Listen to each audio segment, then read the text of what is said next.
Federal Access to Information Act is about to turn 40 years old, and Canada's Information Commissioner says chronic issues continue to plague the system, that the government has no solutions in sight, and that her office still needs more funding to clear a massive backlog of complaints.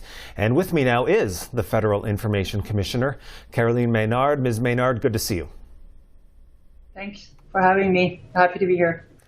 You've been Commissioner now for 5 years, and in your new annual report today, you're saying the access to information system has steadily declined to the point where it no longer serves its intended purpose. Tell me what you mean by that. Well, as the Globe and Mail mentioned yesterday or last week in their reports on access to information is the oxygen to democracy. And right now, our system is so broken that our democracy is not grading very well. Canadians should care about this because the access system are broken, not just at the federal level, at any jurisdiction in across Canada. We are seeing more delays and a lot more information that's being redacted. So clearly the information that belongs to Canadians are not being shared with them in a timely fashion. Right, and the federal government, as you're well aware of, did release a review of access to information last December, and you had called it disappointing because there were no concrete proposals for improvement. So take us through what you think needs to happen. Well, there's a lot of things that needs to be done in terms of changing the system, but I think the main thing is we need to change the culture of secrecy that exists. And this means that we need leaders who makes access a priority. We need to provide more training. We need to have more tools. We need more human resources. We need also to change the legislative framework. Without a good system, a good statute, we don't have a good framework for the access to information system and to defend the rights of Canadians to have access to this information.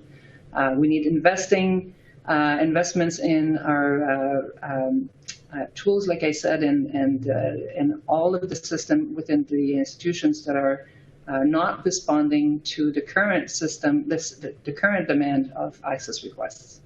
Okay, so you're certainly not alone in calling for change, and that's especially been the case recently. You mentioned the Globe and Mail, the Globe, with a recent high-profile project highlighting problems with access to information across Canada. Now, today the Prime Minister is defending the government's record, saying he recognizes there's always more to do on transparency.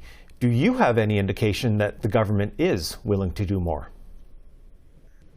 Well, as you mentioned, there was a report that was tabled in December. The report has highlighted the challenges that we're facing, all the issues that we are facing at the government level in terms of responding to access requests. And it didn't provide any recommendations or any action plan with respect to how to change these problems and how to respond to the issues. So I'm waiting, and I've been waiting for 5 years now. There's been a lot of promises, a lot of words being said, and good encouragement, but not so much in terms of actions being taken. So why do you think that is the case then? As I said, I don't think the government is giving it the importance that it needs to be given. It's not a priority for our government. We don't see it in mandate letters for our ministers anymore. We don't see it in terms of funding being provided, not just my office, but to other departments who are struggling to respond to the number of access requests that they have. We're not seeing it in the willingness to even change the act. The legislative review that was done was supposed to come up with some changes that are needed for a statute that is now 40 years old, and there is no mention about what needs to be amended in that act. So I'm guessing we'll have to wait for another review.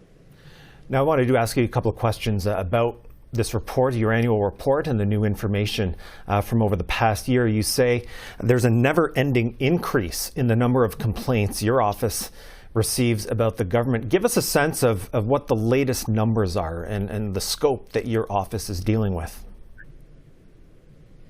So just to give you an idea, when I started as an information commissioner 5 years ago, we were receiving approximately 3,000 complaints a year. And then in this year, we've received over 7,000 complaints.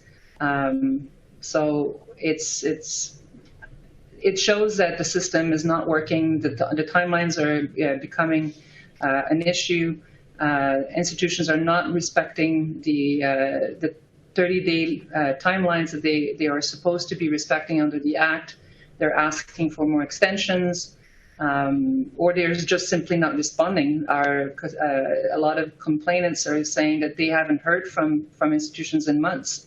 So it's definitely a sign that there's an issue with the government system. Okay, and I do want to close with this on you because you talk about those numbers and you're once again looking for additional federal funding to help deal with the number of complaints. You've also been continuing to push for change to your funding, that as an officer of Parliament, you shouldn't be dependent on government spending. Do you see any movement on either of those issues in the near future? I haven't heard anything in that sense. I will continue to promote an independent mechanism for agents of Parliament. I understand the Ethics Committee is going to be issuing a report on the access system, and I'm hoping, and I understand that they have a number of recommendations, possibly one with respect to the independent funding for my office, but ultimately, as agents of Parliament, we should not be relying on the government that that our role is to monitor and to audit to obtain the required funding to do our job properly. And with the increased number of complaints, clearly my finance, like the budget that we have, is not sufficient. All right, Information Commissioner Caroline Maynard, thank you for your time today. Thank you.